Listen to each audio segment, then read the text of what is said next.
மகிழ்ச்சியை பெற்றுக்கொண்டேன். அத்தனை குழந்தைகளுக்கும், நம்முடைய மேடம்க்கும், மற்றும் கல்வியாளர்கள் நண்பர்கள் அத்தனை பேருக்கும் இந்த நேரத்தில் வாழ்த்துக்களை தெரிவித்துக் ஏதாவது கேள்விகள் இருக்கா சார்?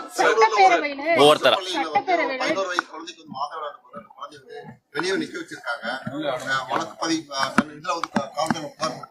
ஏற்றுக்கொள்ள முடியாத விஷயம். மாதவிடாய்னா என்ன? இது வந்து தீண்டத்தகாததா? அது வந்து ஒரு தாயினுடைய கருவறையில் இருந்து வரக்கூடியது. அப்படிப்பட்ட மாதவிடாயிலிருந்து தான் ராஜ்மோகன் பிறந்திருக்கிற அமைச்சராக இருக்கிறேன். இதை போன்ற பிற்போக்குத்தனமான விஷயங்களுக்கெல்லாம் நம்ம வந்து ஏற்றுக்கொள்ளவே முடியாது. இருந்தபோதும் அந்த விஷயம் குறித்து உடனடியாக விசாரித்து முதல் கட்ட தகவல்களை சேகரம் செய்து எனக்கு தரும்படி அதிகாரிகளிடம் கேட்டிருக்கிறேன். அதனால தமிழ்நாடு முழுக்க இருக்கக்கூடிய அரசு மற்றும் தனியார் பள்ளி நிறுவனங்கள்ல எந்த இடத்திலையும் எங்களுடைய மாணவிகளுக்கு இந்த மாதவிடாய் சார்ந்து இதை போன்ற நேரடியாகவோ மறைமுகமாகவோ எந்த அழுத்தங்களும் தரக்கூடாது என்பதையும் கேட்டுக்கொள்கிறேன். அவர்களுக்கு சேஃபான, அவர்களுக்கு ஒரு ஒரு கம்ஃபர்டான என்விரான்மெண்ட்டை உருவாக்க வேண்டும் என்று நம்முடைய கல்வி நிறுவனங்களில் வேலை செய்து கொண்டிருக்கிற ஆசிரியர் பெருமக்களையும் நான் கேட்டுக்கொள்கிறேன்.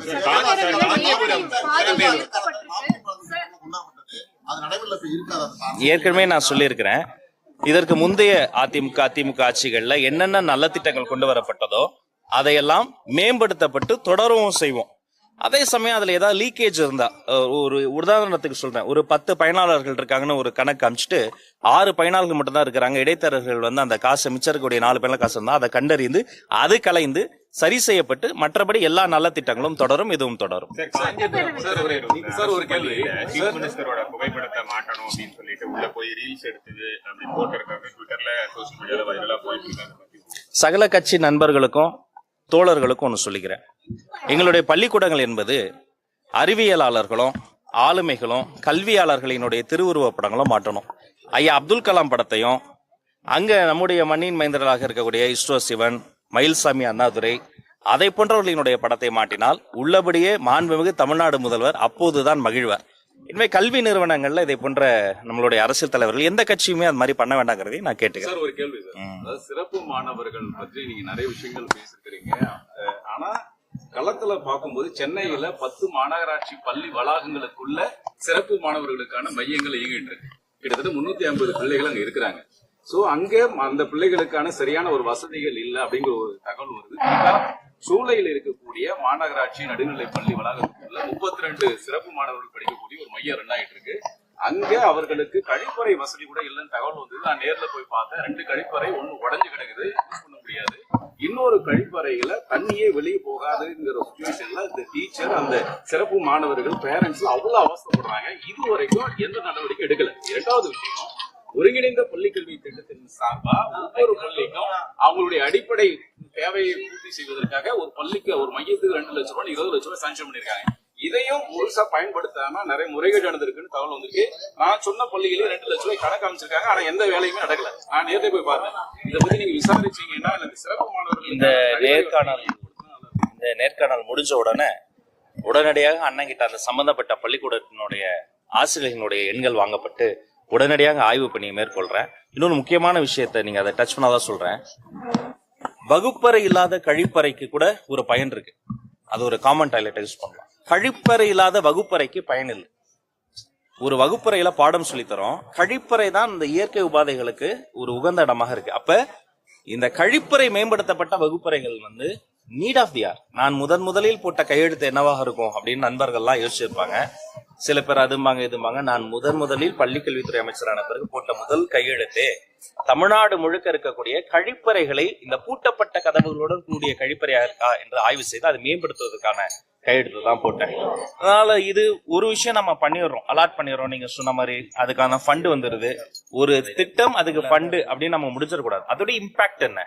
அடுத்த மாசம் மெயின்டெனன்ஸ் எப்படி இருக்கு, 3 மாசத்துக்கு ஒரு வாட்டி மெயின்டெனன்ஸ் எப்படி இருக்கு, இது 6 மாசத்துக்கு பிறகு அதை வந்து ரீப்பேர் ஏதாவது நடக்குதா, வருஷத்துக்கு ஒரு வாட்டி அது மறுபடியும் பெரிய லெவல்ல மாற்றணுமான்னு தொடர்ச்சியா மெயின்டெனன்ஸ் சார்ந்த ஆய்வு, இன்ஸ்பெக்ஷன் பணிகளை மேற்கொள்ளணும்.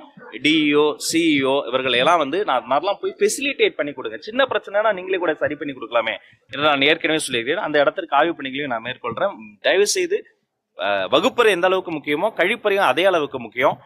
எம்பி ஃபண்டு, எம்எல்ஏ ஃபண்டு, அதுல கூட அந்த சம்பந்தப்பட்ட பிரதிநிதிகளும் சரி பண்ணி தரலாம். இது கார்பரேஷன் ஸ்கூலுங்கிறதால அவர்கள்கிட்டையும் ஒரு பேசி, ஒருங்கிணைந்த பள்ளிக்கூடங்கள் அவங்ககிட்டையும் பேசி, அவங்ககிட்டையும் பேசி ஃபண்டு கொடுக்கறதால மட்டுமே வெறும் ஓனர்ஷிப் பண்ண கிடையாது, இது கொலாபரேட்டிவா பண்ண வேண்டிய விஷயம்.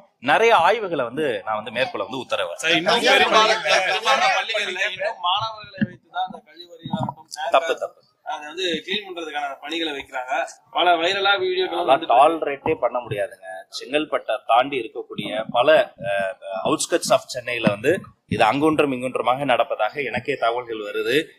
மோஸ்ட்லி சிட்டியை விட அவுட்ஸ்கட்ஸ் ஆஃப் சிட்டிஸ்ல வந்து இது மாதிரிலாம் நடக்குது. அவங்க இந்த கல்வி சாலைக்கு வரும்போது இது யாருடைய வகுப்பறை, யாருடைய பள்ளிக்கூடம் நினைச்சுக்கிட்டு இருக்கீங்க நீங்க? வந்து இந்த வகுப்பறை, இந்த பள்ளிக்கூடம் எல்லாமே அந்த ஸ்டூடெண்டோடைய ஸ்கூல்ல, அந்த ஸ்டூடெண்டோடைய வகுப்பறையில, அந்த ஸ்டூடெண்டோடைய கேம்பஸ்குள்ளாரதான் நீங்க ஃபெசிலிட்டேட்டர்ஸா உள்ள இருக்கணும், நான் உட்பட. அப்ப அவங்கள ஏதோ நீங்க வந்து இது மாதிரி அடிமை மாதிரி எல்லாம் ட்ரீட் பண்றது கிடையாது. இப்ப மாரல் சயின்ஸ்ங்கிறது வேற, இது வந்து கொஞ்சம் கூட எத்திக்ஸே இல்லாம அது யாராக இருந்தாலும் அது விருப்பப்பட்டோ விருப்பம் இல்லாமையோ இது சிறு உதவி தெரிஞ்சு அதெல்லாம் எதுவுமே இது வந்து டாலரேட் பண்ணவே முடியாது. தயவு செய்து அது மாதிரி எங்க இருந்தா இதோட நிறுத்திக்கங்க.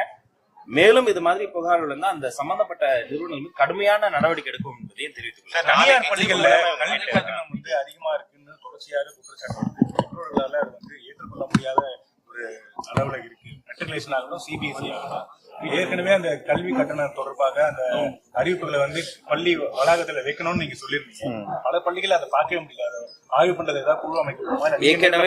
ஏற்கனவே இப்போ ஒரு 2 வாரம் முன்னாடி விரிவா அது மாதிரி கூட்டம் போட்டு அவங்களுக்கு முதல் முறையா வரலாற்றிலேயே முதல் முறையா சிங்கிள் விண்டோ சிஸ்டம்ல எல்லாத்தையும் ஆன்லைன்ல பண்ணி கொடுத்துரும். இனி இடைத்தரகர்கள் கிடையாது, கல்வி தரகர்கள் கிடையாது, ரெனோவலுக்கு என்ஓசிக்கோ முறைகேடாக யாருக்கும் லஞ்சம் லாவணி கொடுக்க வேண்டியது கிடையாது.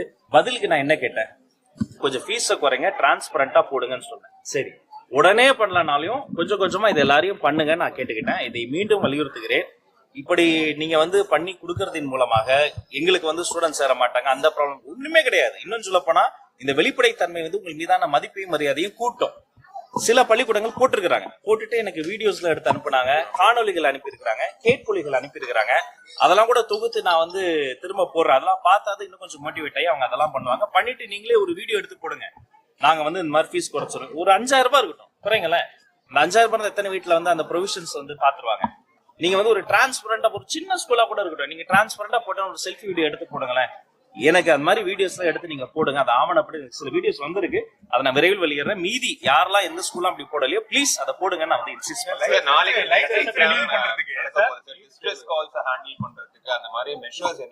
இல்ல டெக்ஸ்ட் புக்லயே வந்து நம்ம வந்து அந்த ஹெல்ப்லைன் நம்பர்ஸ் எல்லாம் கொடுத்துருக்கோம். சம்பந்தப்பட்ட அந்த கல்வி நிறுவனங்கள்ல சில டீச்சர்ஸ் எல்லாம் கூப்பிட்டு பிடிஏ கல்வி மேலாண்மை கூட அதை பத்தி விவாதித்திருக்கிறோம். ஒரு என்ன ஒரு கிரைசிஸ் வந்தாலும் வருவதற்கு முன்பே நம்ம தடுப்பதற்கான பல விஷயங்களை பண்ணிருந்தாலும் கூடவே கிரைசிஸ் வரும்போது அந்த decision making response time, quick response டைமா இருக்கும். எந்த ஒரு கிரைசிஸா, எந்த ஒரு ப்ராப்ளம் அந்த ஸ்டூடெண்ட் சென்டருக்கோ அந்த கேம்பஸ்ல எது நடந்தாலும் அந்த ரெஸ்பான்ஸ் டைம் இன்னும் குயிக்கா இருக்கணுங்கிறதையும் நம்ம சுட்டி காட்டுறோம். பண்றதுக்கு சார் பிரச்சனைக்கு நீட் வேண்டாங்கிறது என்னுடைய ஸ்டாண்டா இருக்கு. எஸ், என்ன பண்ண போறோம், இந்த சொல்யூஷன் என்னைக்குதான் வரும்? இல்ல எந்த ஒரு பிரச்சனைக்குமே தங்களுடைய விலை மதிப்பில்லாத உயிரை மாய்த்துக் கொள்வது என்பது தீர்வாக இருக்காது. இந்த பிரச்சனை இல்லை, எந்த ஒரு பிரச்சனைக்குமே. அப்ப தொடர்ச்சியான கவுன்சிலிங் செஷன்ஸ், மோட்டிவேஷன் செஷன்ஸ் மற்றும் தலைமைத்துவ வகுப்புகளும் தமிழ் பாட வகுப்புகளையும் இது அதிகப்படுத்துறதன் மூலமாக தான் இதை வந்து நம்ம வந்து கொஞ்சம் கொஞ்சமாக நல்லிஃபை பண்ண முடியும். இப்படிதான் ஒரு காலத்துல வந்து போலியோ, யானைக்கால் போன்ற பெருவியாதிகள்லாம் இருந்தது. தொடர் விழிப்புணர்வு, வெறும் மருந்து மாத்திரையால மட்டும் கிடையாது, விழிப்புணர்வு அதிகப்படுத்தப்பட்டது, சரி செய்யப்பட்டது. அப்ப உலகம் முழுக்கவே இந்த பிரச்சனை இருக்கு, வளர்ந்த நாடுகள்ல கம்மியா இருக்கு. அப்ப நம்மளை போல வளரும் நாடுகள்ல விழிப்புணர்வு நிகழ்ச்சிகளை இன்னும் அதிகப்படுத்தணும். அதற்கான ஒரு திட்டம் வைத்திருக்கிற விரைவில் அறிவிப்பு வந்து லஞ்சம் கொடுத்தாங்கன்னு சொல்றீங்க. யார் யாருக்கு கொடுத்தாங்க அவங்க தான் சொல்லணும். இல்ல அதை நீங்க வந்து கண்டறியறதுக்கு குழு எல்லாம் அமைக்க மாட்டீங்களா? லிஸ்ட் எல்லாம் தர அமைக்கலாம். என்கிட்ட முன் வந்து அனானிமஸா இல்லாம வித் நேம் அண்ட் டீடைல்ஸ் கொடுத்தா கண்டிப்பா குழு அமைத்து அவங்க வந்து கடுமையான நடவடிக்கை.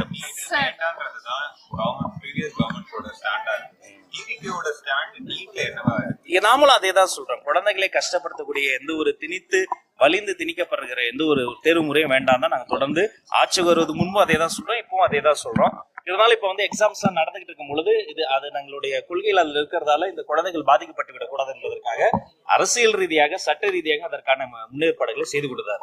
சட்டப்பேரவை நேரலை வந்து துண்டிக்கப்பட்டிருக்கு, அதுக்கான காரணம் என்ன சார்? கடந்த ஆட்சியில் இருட்டடிப்பு செய்யப்பட்டதுன்னு சொன்னீங்க. ஆமா நான் தான் சொன்னேன். எல்லாரும் வீடியோவே எடுத்து போட்டு எல்லா சேனல்லையும் எல்லாம் இது பண்ணிட்டு இருந்தீங்க. நான் உண்மையே சொல்றேன், நேரலை போய் கொண்டு இருக்கின்ற நம்பிக்கையில தான் நானும் உள்ள ரொம்ப நேரம் பேசிட்டு இருந்தேன்.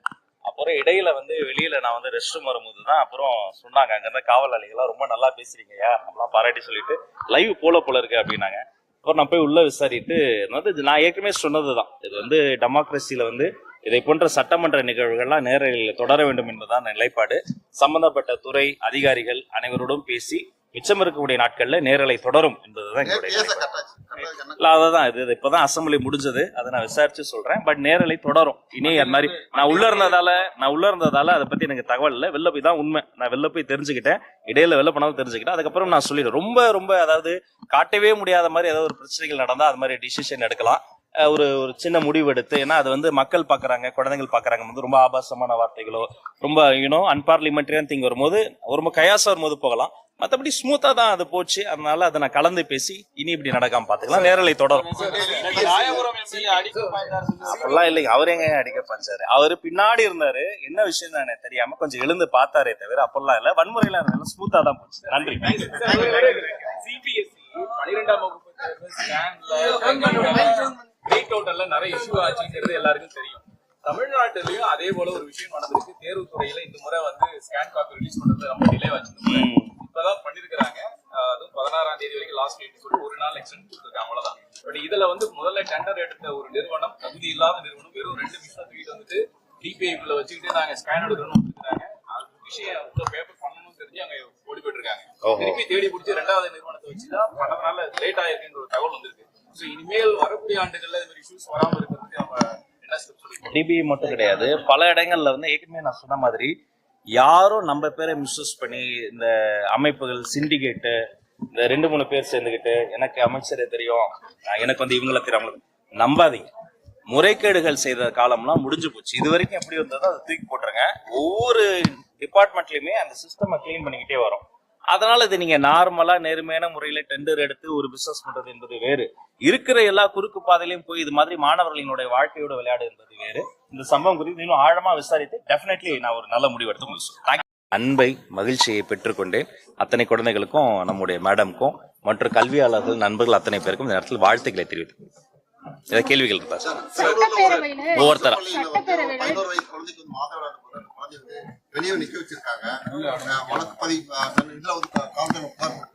ஏற்றுக்கொள்ள முடியாத விஷயம். மாதவிடாய்னா என்ன? இது வந்து தீண்டத்தகாததா? அது வந்து ஒரு தாயினுடைய கருவறையில் இருந்து வரக்கூடியது. அப்படிப்பட்ட மாதவிடாயில இருந்து தான் ராஜ்மோகன் பிறந்திருக்கிற, அமைச்சராக இருக்கிறேன். இதை போன்ற பிற்போக்குத்தனமான விஷயங்களுக்கெல்லாம் நம்ம வந்து ஏற்றுக்கொள்ளவே முடியாது.